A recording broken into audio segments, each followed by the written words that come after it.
Okay, it's 11 o'clock. We're going to go ahead and get started. So good morning, everybody. I appreciate you joining us for the Campus Fund Drive Team Leader Orientation.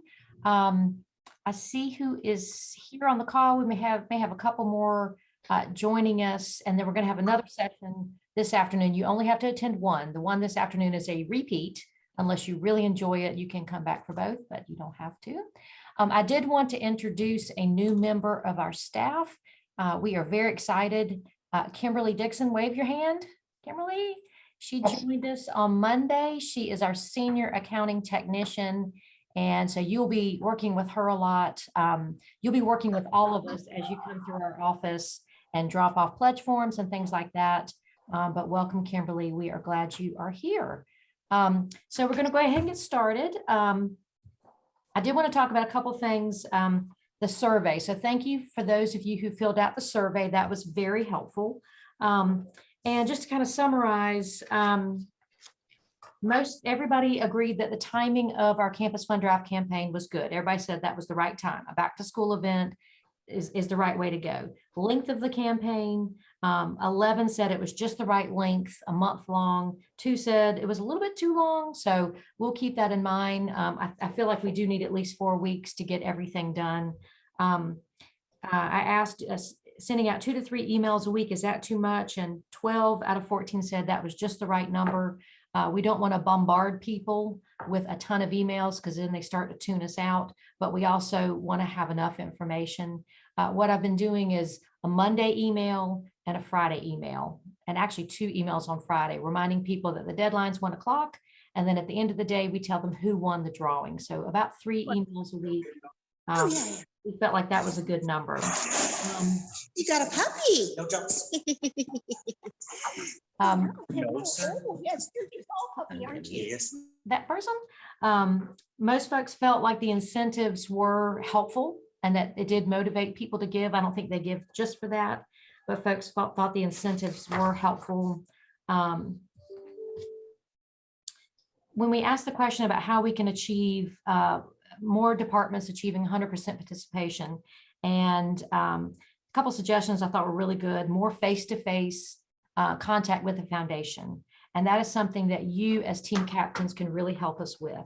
We will go anywhere, anytime to talk to a small group or a large group about Campus Fund Drive.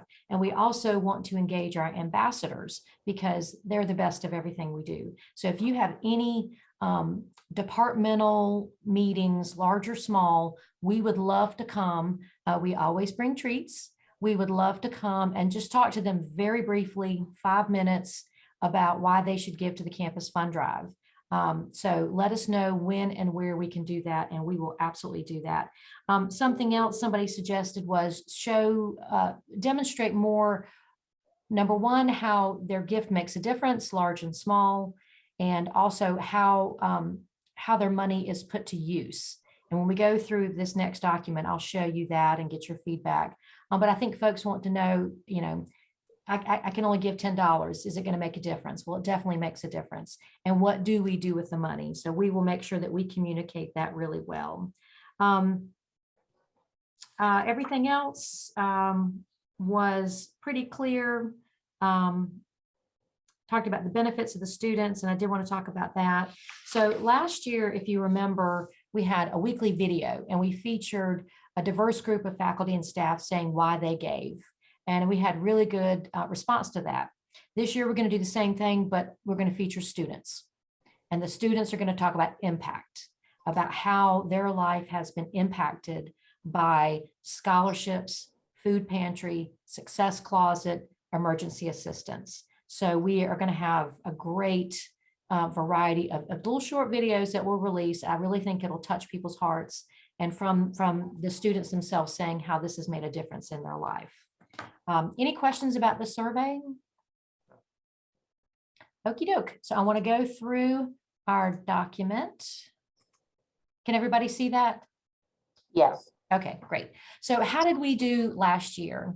So this at the top shows the Campus Fund Drive results over the past 3 years. So as you can see, we have gone up and up and up as far as dollar amount given, the number of donors, and percentage participation. Last year, our goal was 400 donors, and we wanted to focus on donors, not dollars. Because if you get the donors, the dollars follow. And really make that focus on every gift matters. So we didn't even talk about a dollar goal.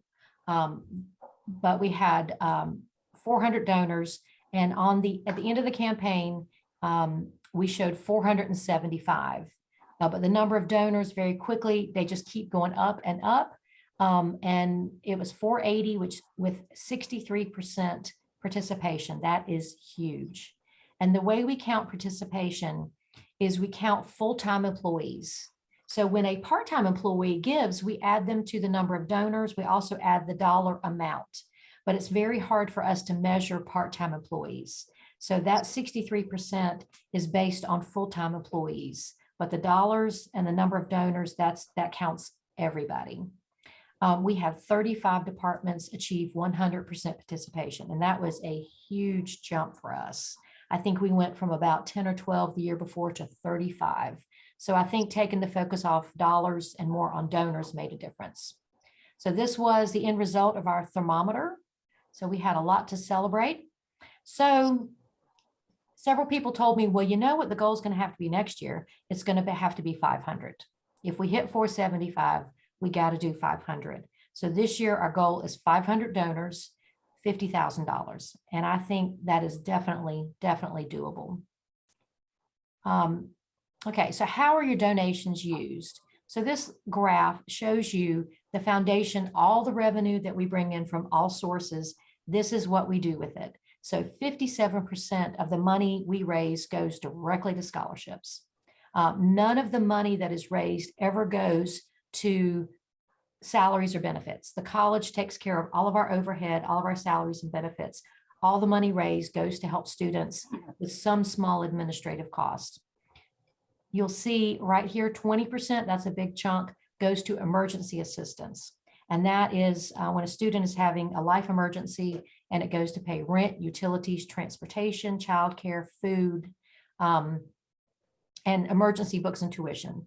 And so, we try to manage that amount very, very carefully. So that is, 77% of that, of the money that we bring in goes directly to help students. This 8% is departmental funds. So we have a lot of different programs and funds for nursing and for athletics, and they raise money, or we raise money and write grants, and then they use that for program expenses not covered by their budget. 11% is used for special events and promotions, when expenses for our different fundraising events, and then this 4% is other miscellaneous expenses. Any question about that? So do y'all think this is something useful that we should share with the campus? Definitely. Okay. All right, we will do that, and we'll probably get that out in the very beginning. One of the first emails, we have the frequently asked questions, and I'll share that with y'all to see if you have anything we should add to that. And then we'll put this in one of our first emails so people can see that, how the money is used. So a lot of questions about donor statistics. And so thank you, Jo Beth, for this handy information. We had a lot of donors gave $1, and that is great. You've got to start somewhere. A lot of folks, a lot of departments, to try to get that 100% participation. So I've been asked how many people give $1. So we had, out of 511 total donors by the end of the year, 50 gave $1, and that's great. 90 gave between $2 and $10. 33% gave $100 or more. So this kind of breaks it out, what the donors are giving. And we've also seen a significant increase in the number of donors, in the amount they're giving. A lot of folks increased. Quite a few people doubled what they had given in the past. And one of the things that we really want to encourage is recurring giving. So we had quite a few donors that they make a 12-month pledge. And that's great, but that 12 months starts 2 months into our fiscal year. So their 12-month pledge starts in September, and then it ends in June 30th, and then it carries over for 2 more years. And we have folks who are making 12-month pledges every year. So we want to encourage folks to do a recurring gift, which is a gift without end. So basically you say, I'm going to do $20 a month recurring. That means it goes on every single month until you tell us otherwise. And it's easier for them. The ones that do that, they don't have to fill out any paperwork unless they want to change something. So we'd like to get those folks who are already doing that 12-month pledge to go ahead and consider doing recurring. And so if you get asked questions about that, if you have a recurring pledge, you can change it at any time. We just have to have that cutoff by the 15th of the month for it to affect that month's payroll, because otherwise Brenda will kill me. So, you know, a lot of folks will do, okay, I'm going to do recurring $20 a month forever. And then sometimes we have folks come and say, you know, I want to do $100 just this month in addition for volleyball. So they can add one-time additional things through payroll deduction. But if we can get folks to consider that recurring gift with that end, it's easier on them and it's great for us too. So from 2021, we had 97 people that did a recurring gift. And then a big jump. Last year, we went from 97 to 131. That's a 40-some% increase in the number of people doing that. So I think people like that. We also send them, you know, an update that will go out very soon that says you have a recurring gift of X amount per month. You don't have to do anything. When you get your pledge form, if you don't want to change it, there's nothing you have to do. Just to kind of reiterate, you know, the benefit of that. So if your people in your building on your team ask you that question, if they have that monthly recurring gift with that end, there's nothing they have to do. They can always call us or email us, ask us for information about an update on where they are. So we'll try to get a lot of information out to answer some of those questions. So most of you have been a team captain for at least a year. We have a couple new ones. So I'm going to quickly go through your responsibilities and deadlines. And I also will email this document out to everybody. So today we're doing the orientation sessions. And so also I sent an email out a couple of weeks ago with the list of people from your building. And if you have not responded, I'm going to go ahead and send off the corrected list to the print shop today. But when you get your packet, you'll get a packet that has a pledge form personalized for all full-time employees. And then there'll be some blanks in there, not blanks, but dear friend, they're not personalized. You'll have a stack of those for your part-time employees. Go through your packet. If you see we're missing anybody, they're not in your building, call us, email us, and we will correct your forms. So next Thursday, a week from today, we want you to start coming by our office and pick up your packet for your building. If you can't get to us, you let us know, we'll bring it to you. So go through your packet. It will have the personalized Campus Fund Drive forms, the ones that are not personalized. Everybody will have a return envelope that they can confidentially send it back to us, and an instruction sheet and a checklist. So if there's something wrong in your packet, let us know. We'll correct it immediately and get those back out to you. So you take the pledge form, you give it to each person on there with a blank envelope, and they can take that pledge form, put it in the envelope, and send it back to us. They can either give it to you or they can send it directly to us. Please don't let anybody ever send cash or checks or anything like that through campus mail. They can bring it to us or we'll come and get that. So if you will start distributing your forms next Friday, and then make them available to the part-timers, and then be available to collect the forms. So, you know, we don't want you to go around and harass anybody, but if you'll just maybe once a week go around and say, are there any forms to pick up? And that deadline on Friday for the drawing is a good time to remind people. A lot of folks want to make sure their name is in the bowl. So just remind people, hey, I'm going to come by Friday at 11 and pick up any pledge forms. And then if you can get them to us by 12, we're going to draw every Friday for prizes. Any questions about any of that? And if someone has a recurring gift, they're already in the bowl. They don't have to fill out the pledge form. They are already in the bowl. Their name is already in there right now. And so when we get these forms in every Friday, or as they come in, you don't have to wait till Friday. You can bring them anytime during the week. We immediately put their name in the bowl for the drawing.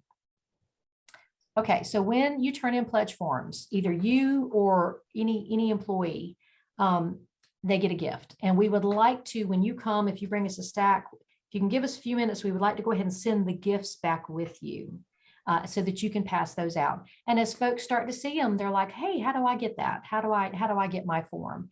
And the folks who have recurring gifts, we're going to go ahead and get their incentive to them in advance.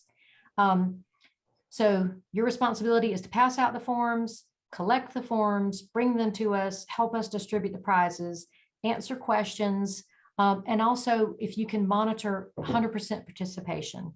We don't always know who's in what department. So if you have any questions about that, we're not going to tell anybody how much anybody has given, but we can tell them who has given. So if someone wants to send me a list, these are the 10 people in my department, I can say who has given, but we're never going to say, so-and-so gave $10 and so-and-so gave $100. That's confidential. And then if you will also invite us to come to any gatherings, so we can talk to folks at departmental meetings. And then we also have, we have the full thermometer that will go up next week on campus, or excuse me, in 2 weeks. And then we will have the mini thermometers that will go to each of our satellite campuses. And so if you are in Spring Lake or down at Horticulture, B Street, anything like that, if you will make sure that your thermometer, as we raise the total, if you will let that reflect that in your lobby. And then the campaign ends on September 9th. Okay. So the pledge forms can be turned in all week. You don't have to wait until Friday. We'll draw the prizes at 1 o'clock on Friday. We will announce it that afternoon.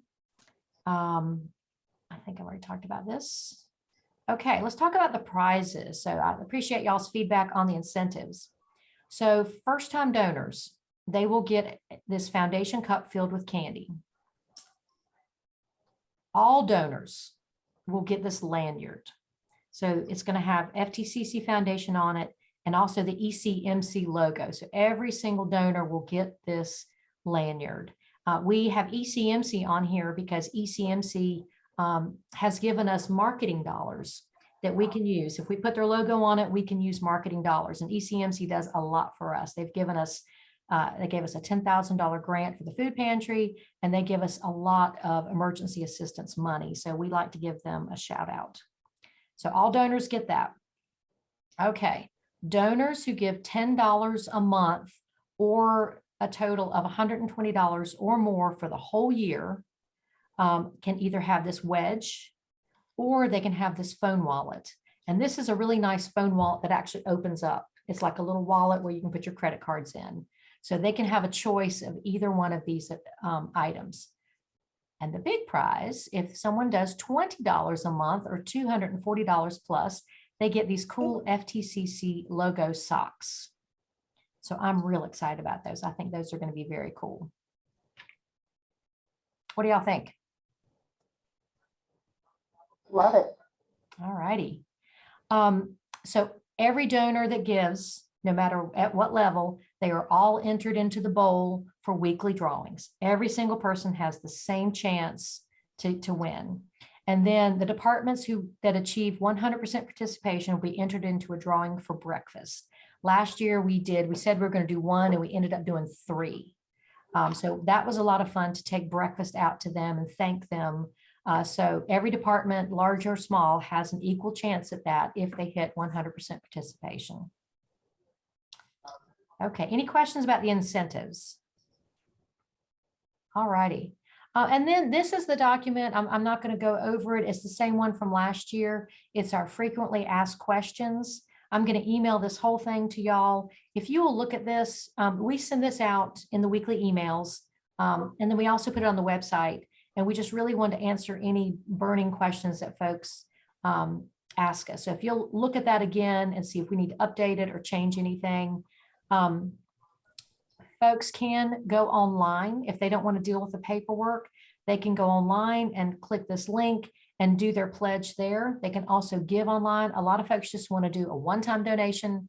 They don't want to mess with, payroll deduction or anything like that. They just want to give once. So they can go online and pay by credit card. They can also do their pledge form online.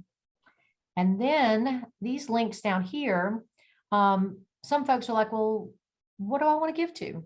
So if they don't specify, it goes into what we call the annual fund, which is the general unrestricted fund that we use for the greatest needs. But a lot of folks want to give to something very specific. They want to give to a certain program fund, or they want to give to emergency assistance. We've had a lot of interest in the Faculty and Staff Cares Fund. And that is, that's like the Trojan Strong Barriers to Education, but it's for employees. So Faculty and Staff Cares is a fund that anybody can give to. And if we have employees who are in crisis, we have paid medical bills, we have paid rent. We've had some employees that have had serious medical issues and they were out and they weren't getting paid and they were at risk of being homeless. So we step in and we have helped to pay rent, transportation, just like we do for students, but this is for employees. And we keep this very confidential. I would love to grow that fund because, you know, we are all very fortunate to work here at FTCC, but we see folks that are in crisis and we want to take care of them. So these two links, Academic Works, this will show you all the scholarships we have, and anybody can give to any scholarship. And then the departmental funds are Barriers to Education, Faculty, Staff Cares, and the ones for the specific programs. And if you want to start a new fund, we've done a lot of that this past year. We'll have folks come and say, you know, I see a real need for this. Can I create a fund? Absolutely. We can work with you to do that. The only thing is you can't give to the funds and then pay yourself. You can't do that. It has to be legitimate program expenses.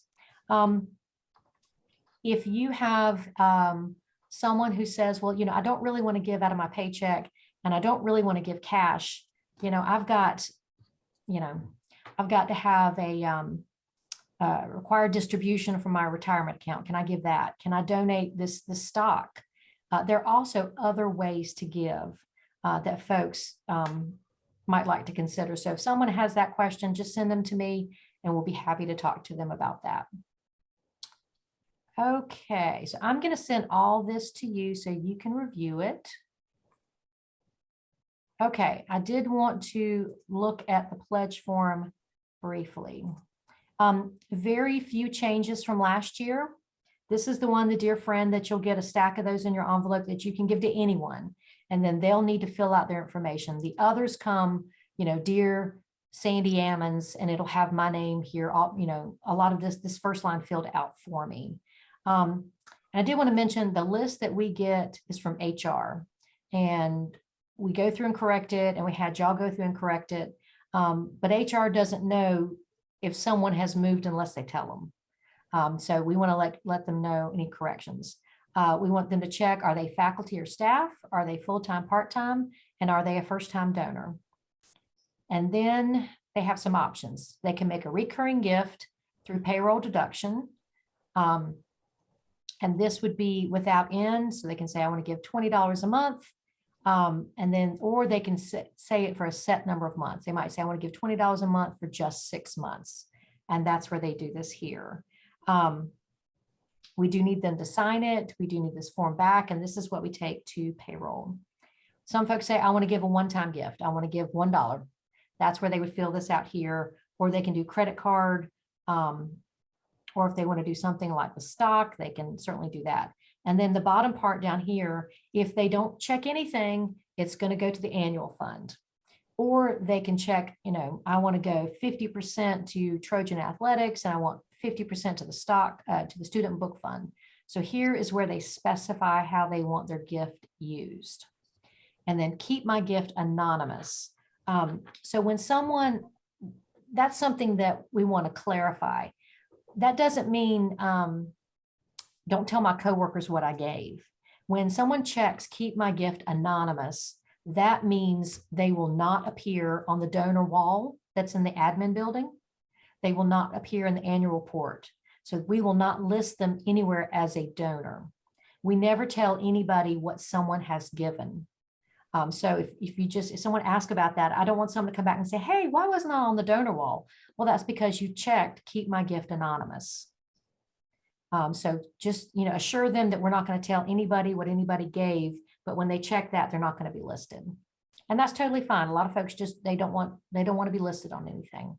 And then this bottom box down here is for our purposes. That helps us keep track if they've gotten their gift, if their name is in the bowl, if we enter in our database, if we have taken it to payroll. So that box down there is just for us. Okay, any questions about that? Okay. All right. Well, that is all I have. Is everybody good? Does it sound like we're on the right track? Any confusion with anything? Okay. Thank you. All right. Sandy, did you see Yes. Brenda's note in the chat? I did not. She said, I thought we lowered the payroll deduction minimum to $1. Well, Brenda, that is up to you. That's a lot of work for you. We can do that. Honestly, it's no more work for $1 than it is for $3. So it Well, really doesn't matter. If you think about it, I mean, that, we had 50 people that gave $1. It's a lot more work. If you're fine with that, we're fine with that. That is totally fine. Okay, we will change that to $1. Let me see the other questions. Can you tell us who has recurring donations? Yes. So we can let you know who has recurring donations, and we're also going to contact them and just say, as a reminder, you don't have to do anything. Yay, Tanette, I'm glad you like the socks. Okay, any other questions for us? All right, thank y'all so much. We really appreciate this. We know that this is a time commitment and it's on top of your very busy job. We want to make this easy for you and hopefully fun. If there's anything we can do anytime, you call us and we'll come running. And we just really, really appreciate your help. And we are going to blow that goal out of the water this year. All right. Thank y'all so much. Have a great day. Thank you. Bye. Bye.